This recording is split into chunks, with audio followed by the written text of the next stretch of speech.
think this is an important chapter, especially when we get into like a user form. But in this case, we're going to start with our message box and show you some of the variations of that. Let me just go through the book and show you what's there. Then we'll go through and write some code to do it. The basic format for the message box is, the simple format would be something like this. It's just message box with one parameter, which actually just puts it in the message box right there. The other options would be, see, here's another option here, which is message box with a parenthesis around it. This way. Now this would be used, this style would be used if you were putting things in variables. So you have to put parentheses around it for variables. The options here, you could actually put in message box and say the prompt is equal to the prompt that goes in the middle of the box. The title is equal to the title, and then the buttons, you can put in a button. You can put in the actual parameter names, and that's equal to, and then specify the parameter. So this is an example of that, is you can put in hello world and the buttons and the title. So it looks like it did the order. Doesn't seem to matter. As long as you have the names in there, it will do it. If you don't use the names, you could put these three parameters without any prompts at all. But this one is the first parameter. This one is the second parameter, and the buttons is the third parameter. That's all you need, is those three parameters.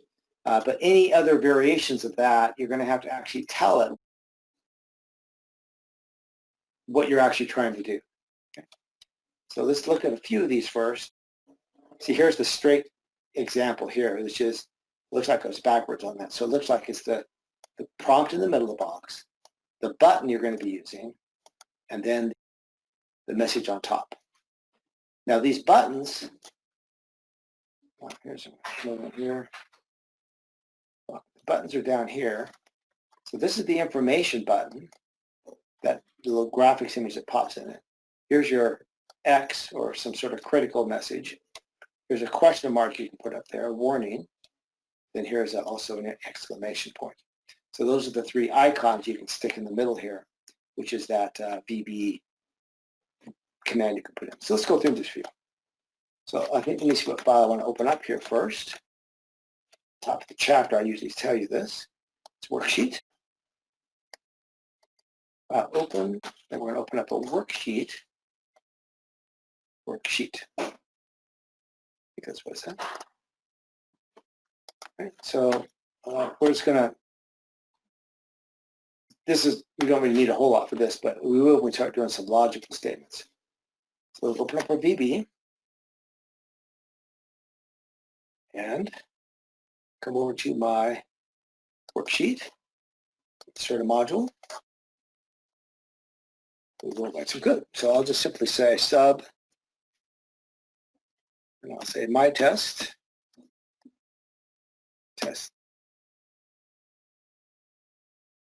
And I'll simply say MSG box. And I put in my three parameters, my double quote hello world,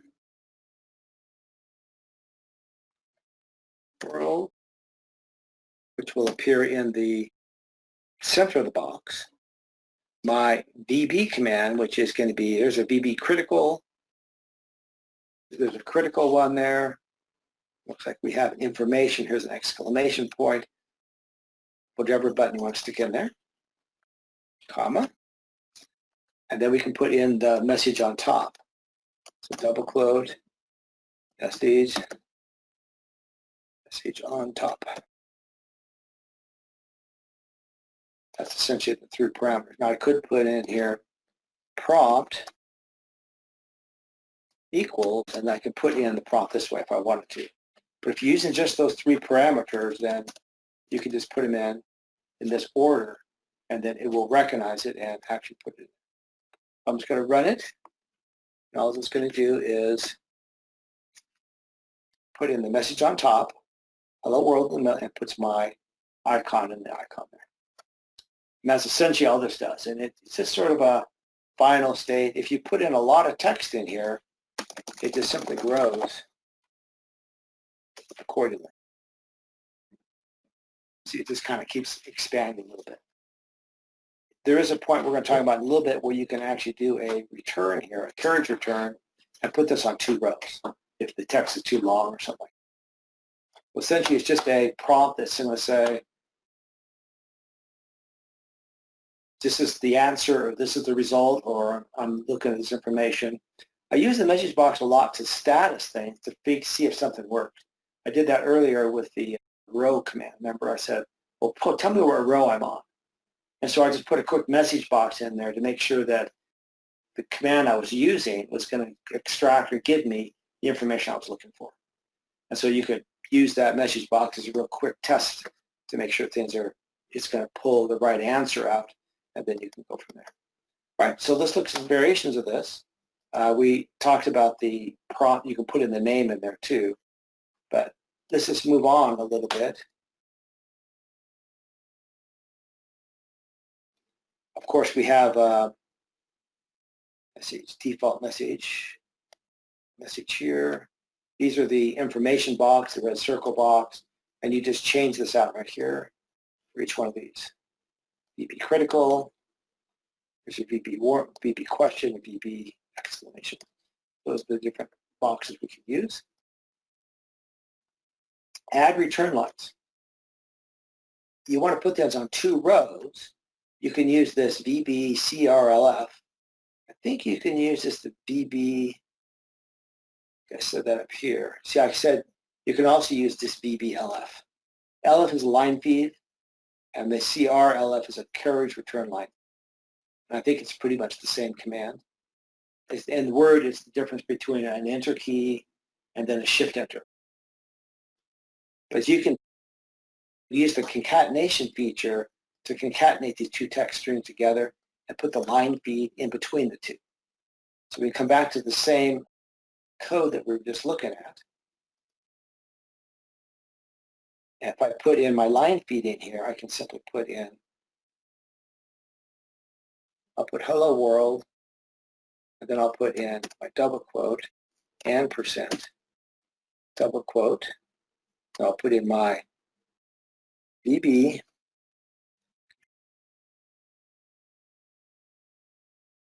so here's my VBCR, and the other one I used was the VBCRLF. So either one of these seems to work. That's just a carriage return, that's all that is. And then we're going to put another and %, and then we can put a double quote. So this information here is going to be underneath of this hello world. And we can do that in conjunction with, this is the second parameter, because this is the comma that separates it. So it will recognize this whole thing as the first parameter.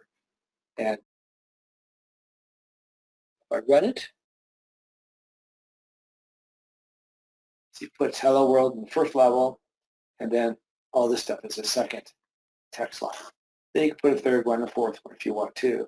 So if you've got a little message you want to provide of the reason why they're getting this prompt, maybe you have an error condition, and you want to specify why they're getting there, and you want to put a little message in there, explain to them what to do, then you can go through and put that in a couple of rows rather than having it string out and stretch that thing out really far.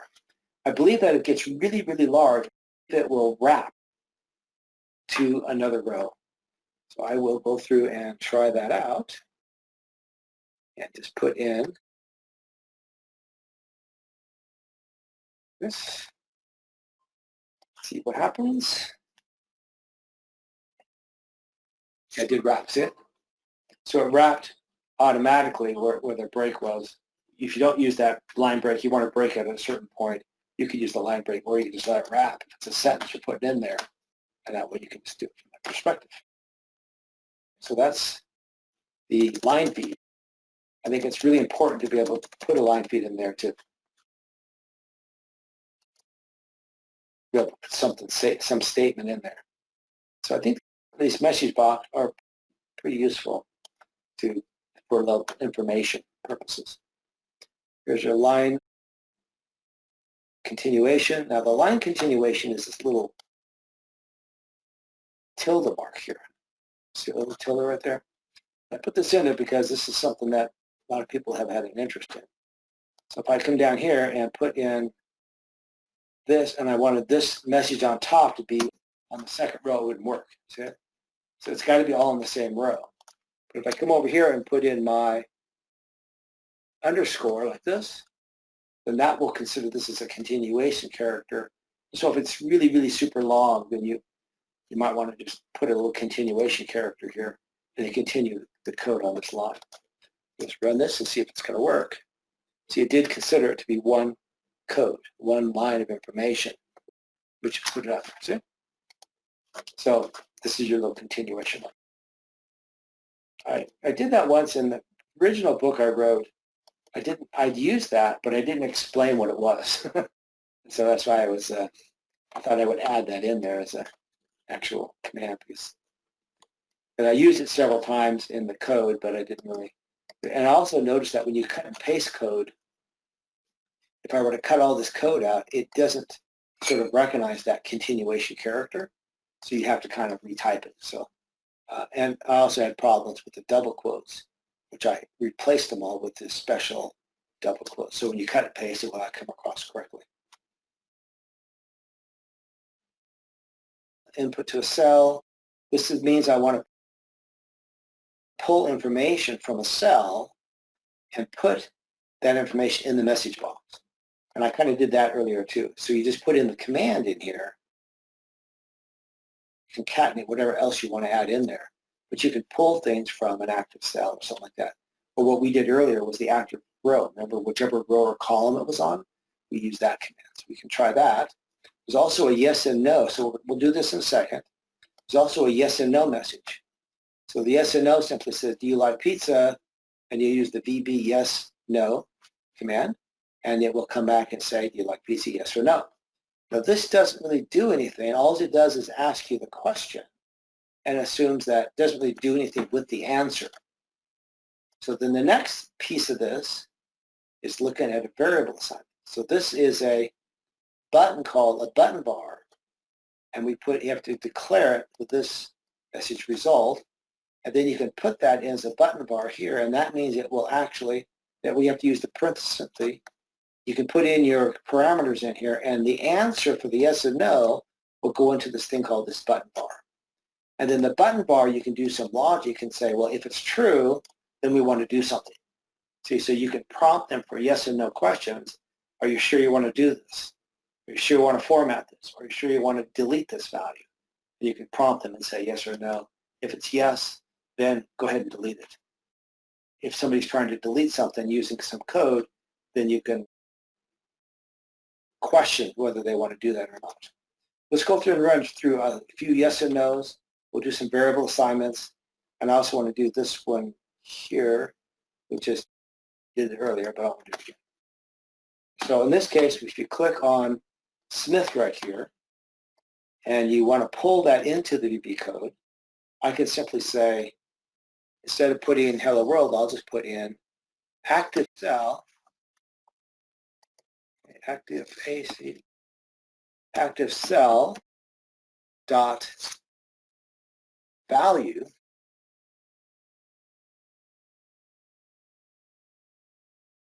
I'm going to pull that name into the message box. And then I can simply put an ampersand on here. I'll say Smith S is the selected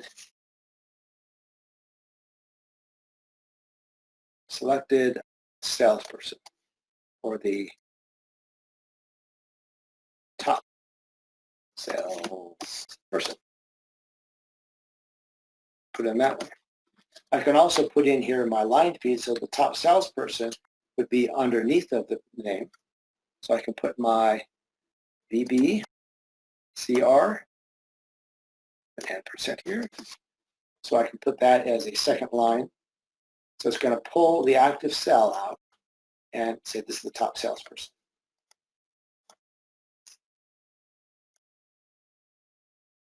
So pull Smith out and put it on a second row, and this is the top salesperson. So we also will do some yes and no's. So I can simply say if, I can put in that prompt that says, put the answer I had to you, like pizza, comma, and then we can put our VB yes or no.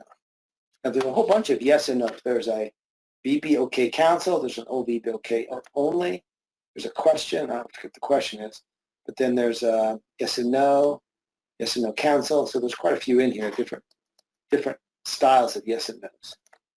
So that's simply all you have to do. So I will run that. And so do you like pizza, yes or no? You say yes, it goes from there. So in this case, it's not really doing anything, it's just sort of asking you the question, making you feel good that it's actually asking you something. Right, so there we have for this. And now to put this into a parameter, we have to look at the code so we can verify we get it correctly. And that's why this is really critical, this right syntax and all this stuff. So in this case, we're going to come down to this variable assignment. See, we have to put in this dim. You have to declare the button bar, and then you assign the result of the message box to the button bar. And then you can do it through and evaluate the button bar. So I can actually select this code and make it go a little quicker. Put that right here. And I can say, now I have everything sort of written for me already. So it says here, do you like pizza? So, and that's going to be a yes or no. And the answer of that is going to go into this thing called button bar. And then if button bar is equal to yes, then we want to do something. See? Then we can actually click on A1, it looks like, and we're going to put the word yes in there. Otherwise, if it's not equal to yes, if it's yes, then put A1. If it's no, then put it in A1. So put it in either way. Okay, so let's put a couple of spaces here so we can see the code a little better. Run it.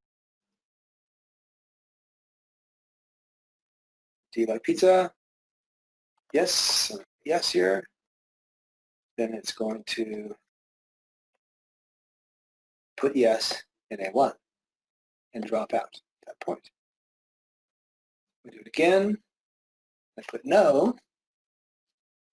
Then it's going to drop out. Put no in there. Drop out the code.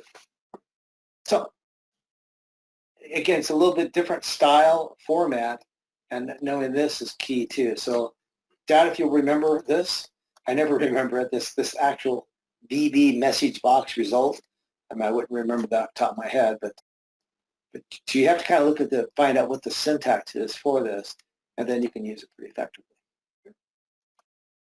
All right. Did you do a couple of those things? Did you try some of that?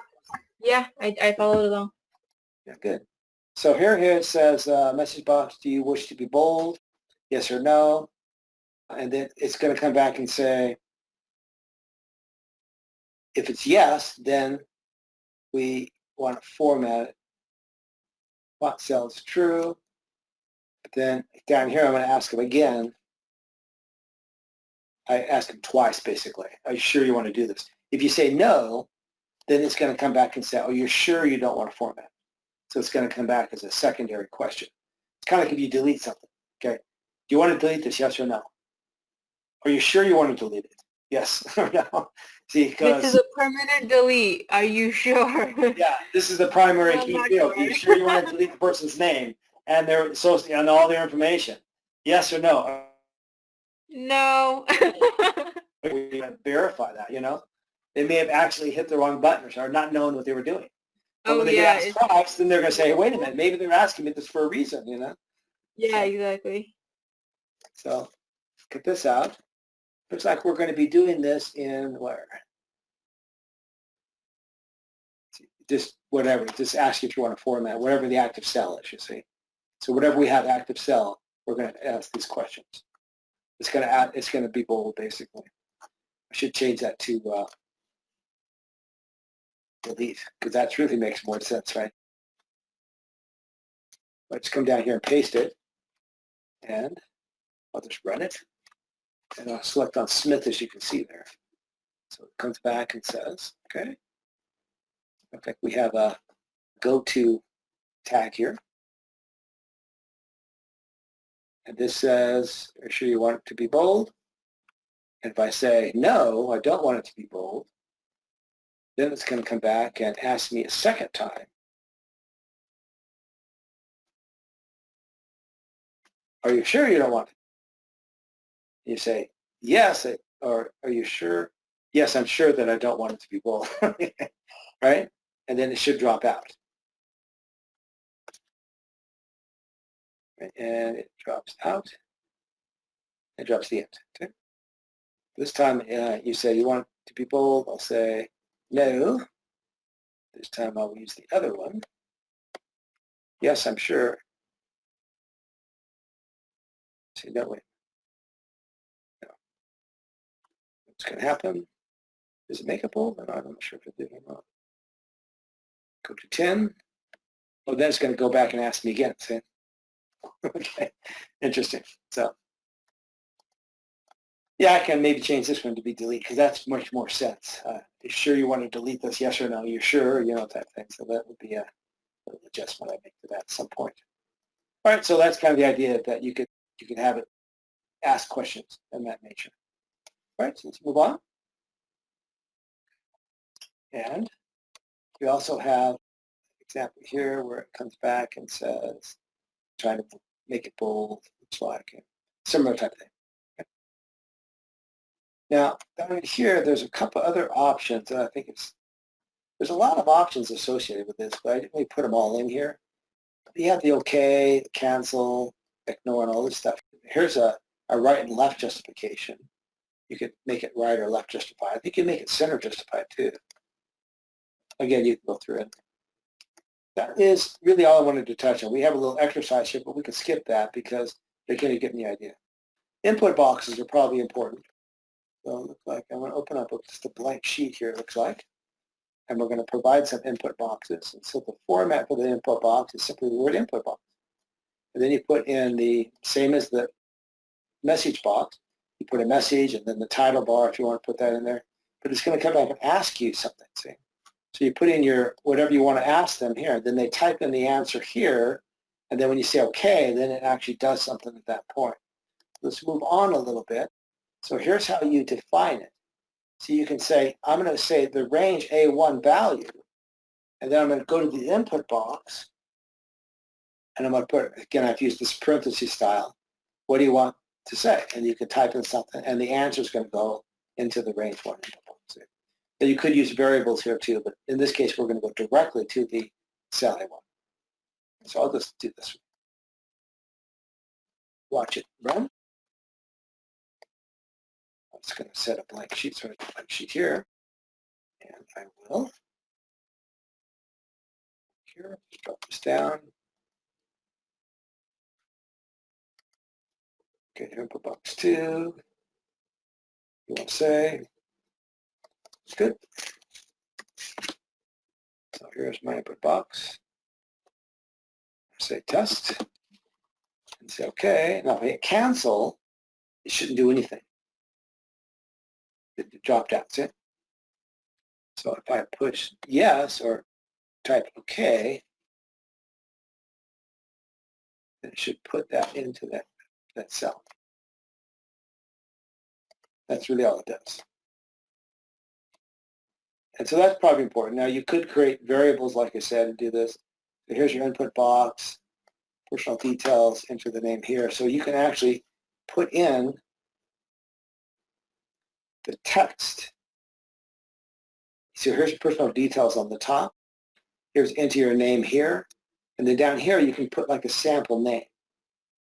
See, so this enter name here, that would put the text in that little box. And then you would be able to give them an example. Say, so where do you put the information at? Oh, you put them in here, okay? Type here, type name here, something like that. That one. Like I said, we get through quite a bit of code just by cutting and pasting the stuff. and just walking through the logic. So here we go. Go to. So this is the input box. It puts the name, and it puts enter name here. So it gives you a default text is what it does. And so if I say okay here, then it's actually going to put this in. That's the answer it's going to give it. So may or may not want to do that. Like for example, if you put the word department here, HR department, then if they don't answer that question, then everybody's going to become the HR department. See? So if you have something like an input box like that. So this doesn't do anything at this point. It just simply prompts you for that information. So stop this, then go look at some more. Looks like you can put specific positions in here. These coordinates are considered pixel locations, and it really depends on the resolution of the screen. So if you have a high resolution screen, I think this 2000 is going to be a different position than if you have a low resolution screen. So a little bit questionable in terms of pretty much standard with the size of how the computers are set up, then it's fine. But in this case, you can put in these physical locations. So let's just do this, and we can show you where this actually appears on the screen. And then we can make some changes to it to see if we can move it somewhere else. I believe this is more up in the corner. So I'll just go over to here.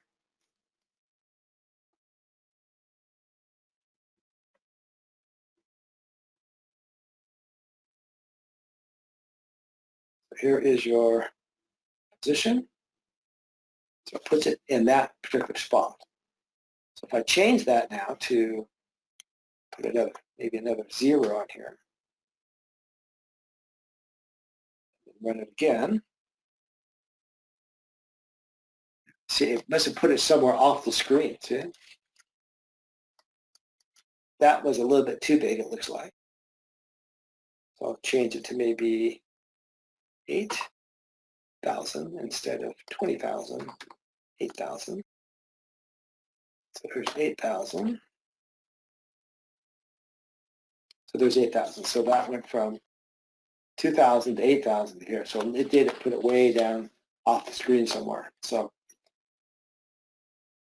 take it for what it's worth, I mean, usually it just puts it in the middle of the screen by default. And so that's probably the best approach. But if you want it to appear a specific spot where the data is that you're looking for, then maybe that would help out for that purpose. Okay, so that is that particular piece. Now this one here looks like it's put into a specific range. So we've done that before, and I put my continuation, it looks like. This is actually collecting the data. See, it's collecting the information, message text, title bar. It actually asks you for this information, and then it collects it, and then it does it all at one time. So here's my input box, and then it's defining these variables. Then it puts the variables in here instead of the actual text. And that way you can maybe change this and change the variables or pull the variables from the database, and then you can put them in there. You can also probably put in here like active cell or something like that too. But then when we're all done, it simply just says message box X. Here's X. And it looks like it's going to display the results of that X. So just another variation of this that I kind of went through. This one here is more of a logical statement that simply says, if the name that you entered here, this name here, if you didn't enter anything,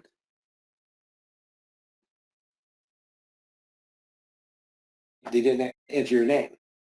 And then you could, at that point, have it drop either back to the top using the go-to or something like that, and ask them again to enter their name. You can check to see if it's null or not. And so that may be a method you might want to use. Otherwise, if they get canceled, then it drops out of it. You can maybe have some method like that where you can say if it's canceled, then drop out. If it's okay, then you didn't enter the name. You need to enter the name in order to do that. So it's a little check type thing to make sure that they entered the name properly. Okay, and this one here is it's like you're putting all this information to my name. See, it's putting the answer of the input box into my name, and then it's simply putting my name out on the sheet. So again, it's important for you to know what these commands are, because that is the core that we use in every single code to some degree, and then we just add these new commands on here and it makes it a little easier. And that's why we spent a little bit more time yesterday going through that. This is another one that actually just looks like it collects the information and then it adds the information. Looks like it does some stuff there. Very similar type of code. All right, limitations. This is, can't select the text. Oh yeah, this is a limitation that I encountered, and this is based on students asking questions too. As you notice that when the input box is open, you can't select the sheet. The sheet is locked at that point. Matter of fact, the entire Excel is locked. I don't think you can do anything. I don't think you can go to anywhere. You can't go to any sheet. So as long as you're in the middle of this prompt here, see, once we're in this prompt, I can't go to Excel. I can't even jump over here. I can't do anything anywhere. So that's the problem. You're sort of locked. And some people don't like this. They want to be able to have the ability to move around in Excel. And so I did come up with a solution for that. There's problems with dates too. And if you have problems with dates, there's a little explanation of one way to go about it. It's looking for a specific date style. If you work with dates a lot. See, what I'm saying here is put it in this style here. This is part of the input, the message of the prompt, is put it in this style and it will have a better chance of recognizing it, okay? So if you put in like 1/2020, then it may not recognize that as a date, so it may do something different, see? So, but when you put them into this 2 letters, 2 letters, 3 letters, 4 letters, then it has a better chance of recognizing it. That field is formatted, then it will work also. It will work. But if it's not formatted, then the system has to recognize the date. And this is just a little workaround that I discovered. Just kind of put this in here in the prompt so that people would be able to do that. Now this is my workaround to the problem. This is called the application input box. And what this does is it allows you to select the screen. So here it says, we're going to open up this thing called employment. And then down in here, we're going to enter the last name, input box, enter the last name here. But what this allows you to do is it allows you to still select the screen. So if I want to see what the names are available, I can still move around in Excel. And then when I'm done, I can actually put this at the bottom of the list. So it puts it the Excel in, offset by 1, and puts the value at the end of the list. So this is application input box. Copy that. And let's come over to the employment. I don't think I thought I had that open. I could say file open, employment. So we want to put information at the end of this list here after this name here.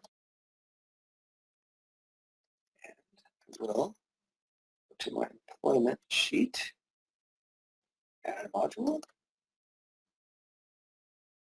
that code in, going to declare the last name as a string.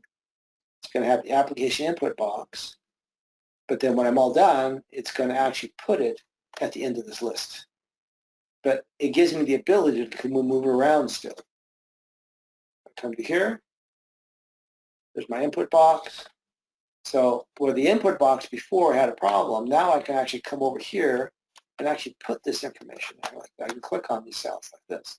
I can move around and switch between Excel.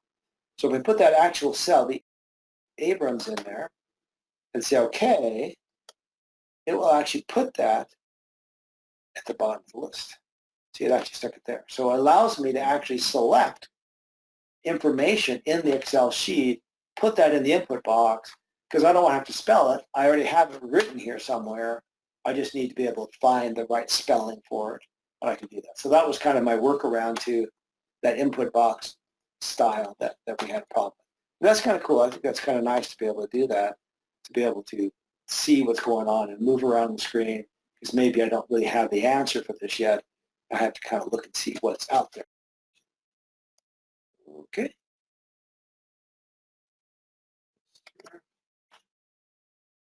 All right, so that's that. Box.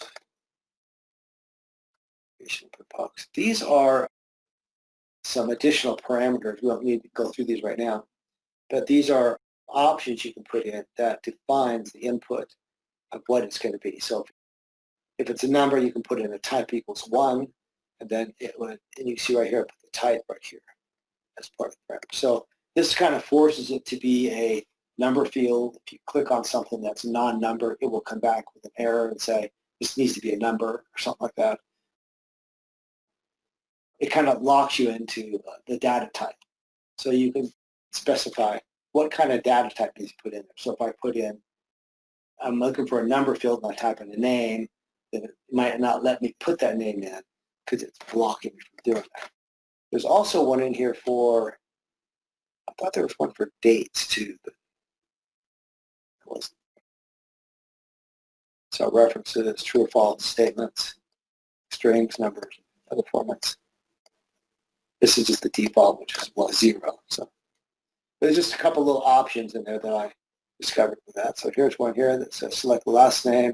Then you can actually put in type 2. That will force it to be a string there. So that will force it to be a string. If you type in a number, it may not work. Let's try that out to see if you type it. If you select a number, see if it will work. So I'll do this here. To my element. B. And it's looking, okay, I'll just run it here and see how it, okay, so this is going to look at the input box. It's going to look for a string is what it's looking for. And so if I put in a number in here, like 2, questions, will it work? Did work. Interesting. So it looks like it recognized that as a text string is what it did. And so it still worked, but I wonder if I did a number and I typed in a text string to see what would happen. Let's try the opposite approach. So if I typed in type number is a number, is a 1. So if it's a 1, so it has to be a 1. Type equals 1. Okay. Great. And if I type in test, it has to be a number. So it looks like from a text perspective, and you put in a number, it just says, okay, I'm just going to convert this number to a text string. But it looks like it does work in some cases where it prevents you from actually putting the information in there. So this is false was selected. Right? So that's a couple of things in that area.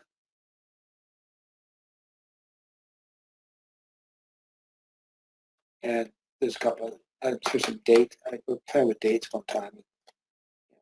Put in the date. Looks like, see, I say put in this DD thing again.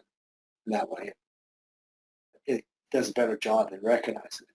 It looks like I used a number 1. I think 1 is a number style. So, but if you put it as a number style, but you put in a date looking at name, then it sort of does recognize it as a date. All right. So this here might take a good 20, 30 minutes to do. This is probably a really important chapter because the exercises sort of, they build on each other. So what it is, I start with an exercise here, and I show you how to build a user input form. And then I expand upon that. Then I start putting the code in to make the input form function. And then I kind of build upon it. I keep building on the input form and make it more functional. And so essentially what we're going to do is we're going to create an input form, and we're going to have it ask me a whole bunch of information, where the input box is just simply one prompt. It doesn't give me 5 fields. So I can actually go to a database and ask me for all this information. I ask for all this information here, and then when I answer it, it will put those answers on the bottom down here. Where before, we would have asked them 5 times. We'd have asked them for their last name, then another input box would ask them for their first name, another input box would ask them for this. It asks for each one of those individual input boxes. Now we're going to have one input box that's going to have all of them listed. You fill out the form and you say, okay, and it actually saves it off to the sheet. So that's what we're going to look at, is having an input box. So it looks like we're going to create a blank form here. So we're going to open up a blank worksheet, and we're going to create the form on just a blank worksheet. Looks like on this one here, just this test thing. I believe we should use a database for the other one. Here's the user input form. It's located in the VB editor, and then the input menu, and then it's called user form. Let's go over to VB and show you where that's at. So if we just go over to, if you click in a file, I don't care which one, anyone's here is fine. I'll just use this blank one here. But you go to insert, and remember we talked about to add a module? There's another object here called user form. So this is the user form. So if you click on the word user form here, then it actually adds another field in here called user form. And then it brings up this toolbox, and then you can click on these. There's a label, and there's an input box. I take that input box, and I can draw the input boxes like this, you see, and these are my input fields. So I can put those input fields there, and then I can put a label out here and create a label out here like this, you see. Those are the 2 fields I'm going to be using, and then I would have to put a button at the bottom here. Let me see if I can find a button here. It could be just this one here. There's the command button right there. So there's your button, and you would click that button, and you put a button there, and you can actually click on that button to execute it. This might be a yes and no type thing, see? So if you say, okay, I'm ready to submit it, click on the button and submit it. Now to run the form field, you would simply go to Run, and it actually opens the form field automatically. Then you type in your information here like this, and then you hit the command button, and then it would actually go through and execute it. So, but we haven't put the code in behind it either. So that's what the input form is. Storage location is puts it in this little spot here called Forms, and there's an input form right there. And the toolbox is the toolbox that pops up that we just saw a minute ago. Sometimes if the toolbox does not open up, I've had people ask me this. If the toolbox does not come up, you see it's closed off like this. When you click on these, you see it doesn't actually come up. It's under one of these, View Toolbox. There it is right there. So if you close it for some reason, you can always open the toolbox. That's questions come up to me. And then, of course, the standard ones, we use the label and the input box. Those are the 2 we use the most. And you can see how I created this little input box here. And then properties will be located below it. And so that will allow you to change the format of that input box. So let's go back to here, click on this, and you see here are all the properties down here. If I want to make, see, here's back color. So this is probably, if I put in the background color of sort of a grayish color like that, see, I can change the colors like that. Let's see, enabled. Font color, if you want to change the font that you want to use. Here's a foreground color, which is, I think, the font type. Height and width of this, if you want to type in a specific value, you can make sure they're exactly the same height and all that. And these are just all the properties associated. Left justified. Some fields could be locked for some reason. And so the idea of that is value width. Yes, there's a width there. So again, these are just properties if you want to make a few adjustments to the input box. This is also important, this name. So we want to make sure we give this name something that relates to the box. if this is like a first name or something like that, then you want to put in first name there.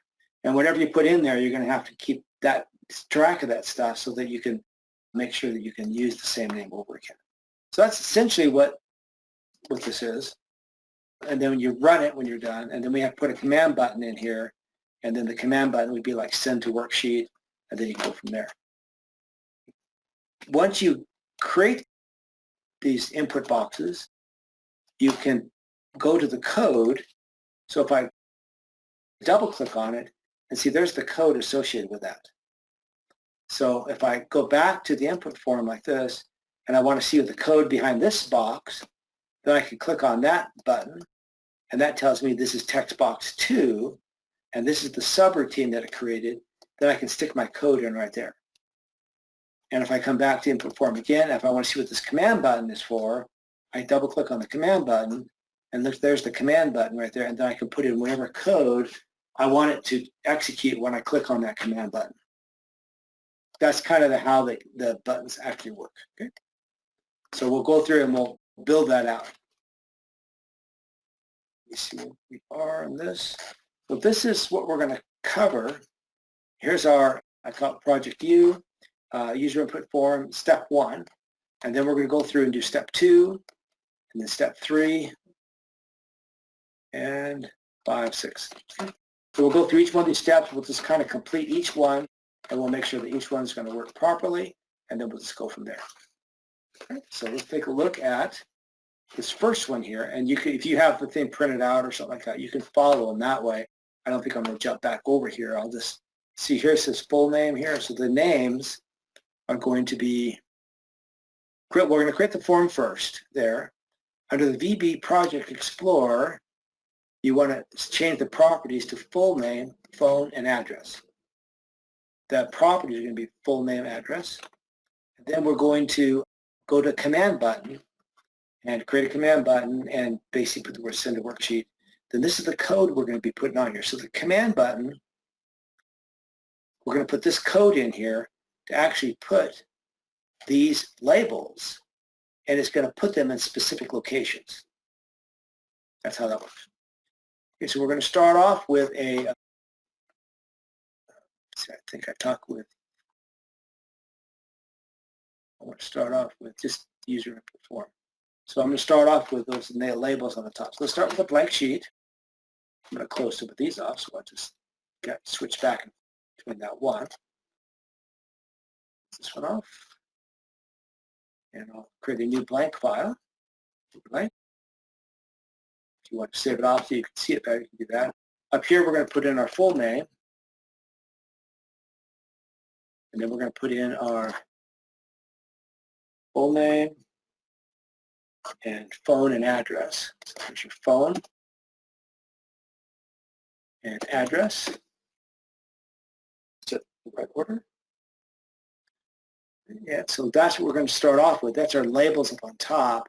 So we're going to create an input form, and we're going to start putting information below this labels up on top. So we start with just some labels at the beginning, and that way we'll write the word input form, and we'll put that input form under. Let's take a look at our VB code, and I think everybody's ready to go. So pretty straightforward at this point. Back to, this is 2 I'm on. Okay, and we can add our input form here. We don't really need a module because we're not doing any coding in that manner, but we are going to be adding in our user form. You can have code too, but that's the, so there's my book one. There's my user input form. You can rename that if you want. Looks like my toolbox didn't pop up. So if you click on the here, it should pop up. Okay, it looks like it didn't, but I'll have to load that up with View Toolbox. And we're going to create our last name, phone, and address. So we're going to click on our text box, and we can simply create our input forms like this. And you know, sometimes I've copied this, but it ended up causing me some problems. So I find it just doing them each time and then move them around. And that way they give me different names. And we need to leave some room on the bottom for our buttons. I'll just move them up like this. And this is where if you want to get these widths and heights exactly the same, and you kind of fiddle around with this, you can look at the grids there, of course, how the grids are set up. If you feel that they're slightly off, then you can go to the properties and make sure that they're exactly the same heights. So I'll come down to properties here. There should be a height parameter here, 24. So here is height of 25. And this one's a height of 24. So this one should be 24. If you want to make sure that they're perfectly the same size, then you can do it that way. Okay, so there's a little space in there. We're going to put a label out here in front. What I'll do is I'll slide them over a little bit. Right. Put a label out here. Put a label out here that says full name. And whoops.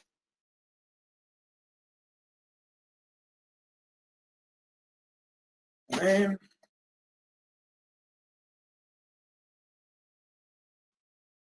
I'm using, I hold my control key down and dragging it down. So in here is going to be phone. This one's going to be my address. And you want to make sure that your labels are straightened out, kind of leveled properly. All right, looks good. And now we're going to create a button on the bottom.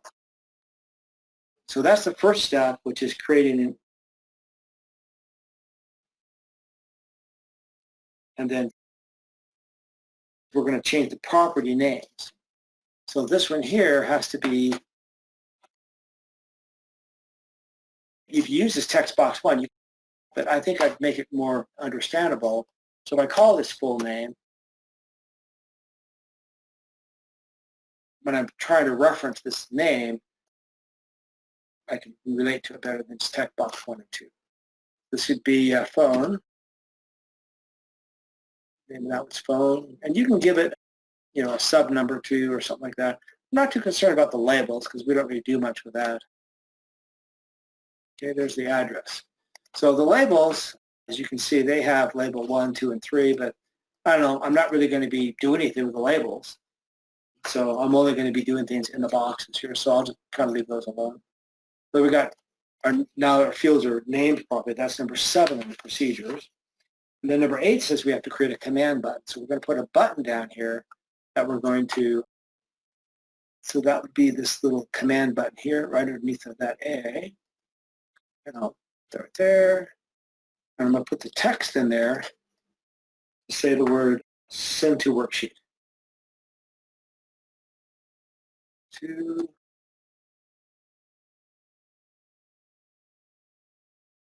send to worksheet. So that would be my button that I would click on to actually save it, the data that I have in the form to this physical location. So it size down a little bit. I'm going to fit a couple more buttons in here too, right over here. So we might want to size it down a tiny bit. So we're going to add a few more buttons for various purposes. So right now we'll just do the send to worksheet.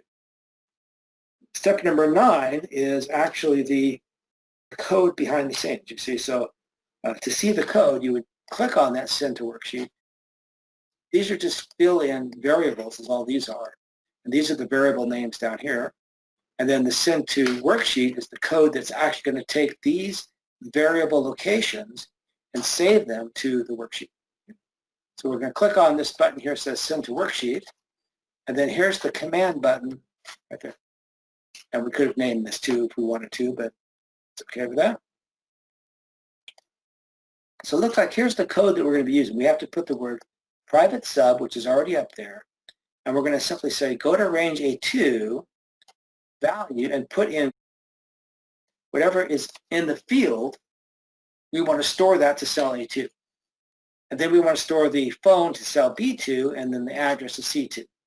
So this is the code that we're looking for. So we just copy that code out over to here. And we're just going to copy that code underneath the command button.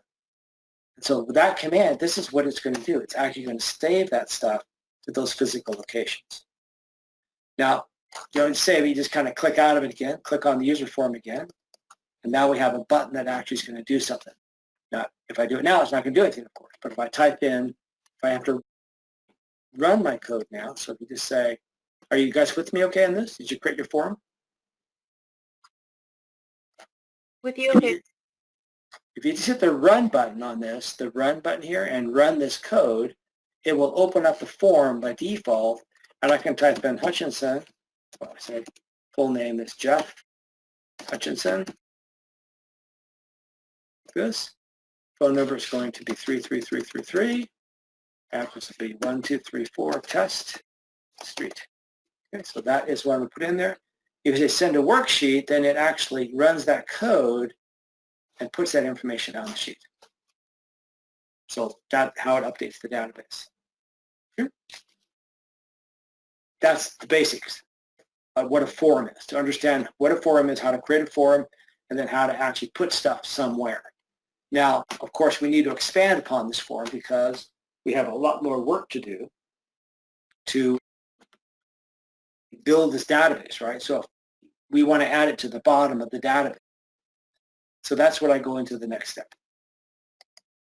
So the next step then simply says, okay, now that's great, but now what we want to do is we're going to, for the command button, we're going to put that command button. It says cells, rows, and so it's going to use a variable called row here. It's going to look at wherever the active row is, it's going to define that row 1. And then it's going to say it's always going to put it in row 1, and then it's going to put it in, it's going to add 1 character, so it's going to put it down 1 from the current position from the active cell. It'll put it down 1 from the active cell, and then it will add that information in there. It looks like this shouldn't be there. I'm sorry, this is wrong. We used the name, just full name is all we used.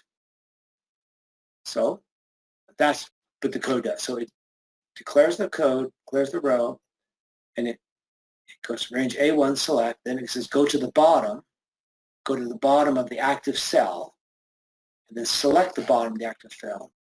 But then we want to say whatever that row is, it's going, in this case it's going to be 2, right? 2 is going to be the row, it's going to be 2. Then it's going to say 2 plus 1, meaning go down 1. See? Go to the blank cell below it from the active cell. So the last data that was entered in, it remembers that previous position. Right, so I'll take all of this and I'll copy this code. I don't want to have this text on here. So I've got, click on this button here, this code in here, and we use a different name here. We just use the string.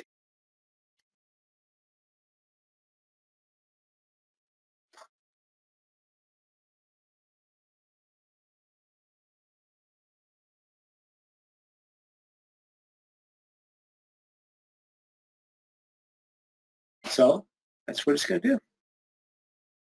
It's going to find the end of the cell and go down 1 and place these data out there. That's essentially what it's going to do. So this makes it a little bit more functional. Are we okay? Are we doing? Yep. All right. All right, so I'll type in Johnson, and I'll put in 5 and 1, 2, 9, data, street. I'll send that to the worksheet. So it takes the active cell, and it's going to put it right below it, wherever the active cell is. And it puts it like that. So the question is, if I do it again, is it going to use this active cell? And the answer is no, because it's going to go to the bottom of the list. So you think that if I typed in this and I hit and send to worksheet, it's not going to put it in Johnson. It'll actually go to the bottom of the list and then go down 1. So I send it now, it puts it below that. See? And so as I continue to put in more information here, right?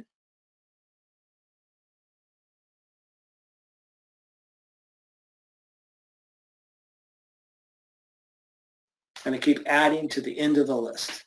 And that's why we talked about in yesterday's class about the offset and the XL down to go to the bottom of the list. And this is where it starts becoming, those commands become very valuable, because this is what we want to do with those commands, is actually find the end, find the location on the end of the database. There's always situations, what if you have a blank record or something like that in the middle? Then is it going to mess it up? Yes, and there's ways you can work around those kind of problems. But nonetheless, this is kind of the idea behind this. Then we came along and I said, get the selected record. So now I'm going to say, get the selected record. And I'm going to select a record. I'm going to put my, it says row. This is say, tell me what row I'm on. So wherever your cursor is, that's where the active row is. Then it's going to define that row here. And then it comes along and says, okay, put into this variable location the active row and the value of that row. Put in the phone, wherever the cursor is, it's going to pull that record into this form in order to make changes to it and then save it off. Now in this case, I don't think it's going to save it correctly, but we make a correction to that a little bit more. But I'm sort of taking a piece at a time is all I'm doing. Okay, so we're going to come into here. I'll just cut and paste it out. So I'm taking this information and I'm going to create another button out of this. You see how valuable I think this is to cut and paste the stuff. You can test it out very quickly by cutting and pasting it out. Okay, so we're going to create another button now, but this is going to be a get data. Create a button here, and I'll say get data. Oops. I'll say get data. Then we're going to go into that button. Above, here's my new button. Copy that code in there. So that's going to simply say, figure out where my cursor is and record the cursor location. And then pull this data into the variable called full name, phone, and address. So that's that. Let me click on Johnson first, and then I will run it. And it says get data, takes and pulls Johnson in there. So the problem I think I have at this point is that if I put in, if I just say send a worksheet, I think it's going to put it at the bottom because this code here just simply says find the bottom and put it in. So we have to have another button that simply says to put data or something like that. Yeah, see, it adds it to the bottom because this button here only adds it to the bottom of the list. So we kind of just take it a piece at a time here. Okay, now down here, this one here is going to, let's see if we have a put data here, see it? Where you have to get the data and then you can put it back to the same position. So this code is simply going to do the opposite of what we just did, which is to take the full name and put it to that physical placement location. So I will cut this code out and we're going to actually create another button and call this put data. Okay, so here's our get data right there. And I'll add another button and call this. There's my get data, there's my put data. Go into my put data code. And that's button 3, it looks like. And we're going to do the opposite code what we just did here. We're going to, instead of pulling the data, we're going to place the data in that specific value based on phone name, phone number, and address. So that is how that works. So let's go back and run it. And so we have, I got this test name here. So I can get the data. I can take test the name. And my phone number to 9999. That will remain the same. So that if I put that data in there, it's going to put it to the same place where you just pulled it from. And it updated. All right, so let's see what else I expanded on here. So this one here says user form. Oh, this is a command that actually executes the user form. So you might put a button out on the screen in some sort of module and add a button that says input form. And you're going to specify the user form name and the command you want to show it. This is a code you would put in a module. So there's the module right there. We're going to add a module to this, and we're going to put in this code in that module. I'll copy that out. And then we're going to create a button, and we're going to apply this code to the button, and then we can test it out. Come over to form. We're going to add a module to this. So insert module. We're going to put that code right here. So that is simply is a cut.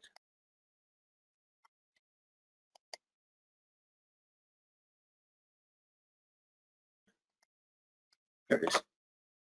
So somehow our user form is up.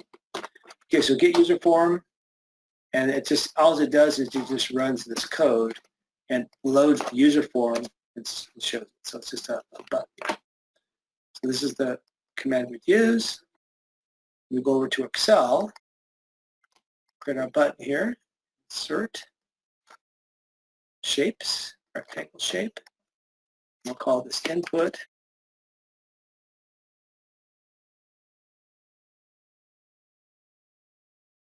Input data. I can right-click on that input data, assign my macro to it called get user form, and that will open up my user form. So I'll run that code. I can put in the thanks, and whatever it's going to be, 888, 34 thanks, road, and send that data to the worksheet. And I can change it to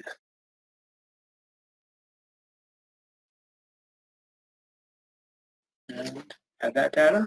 It just keeps adding to the data. You can see.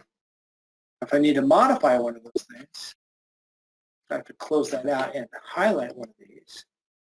Go to the RRR one, go to my input form, get my data, and then change this to Rick.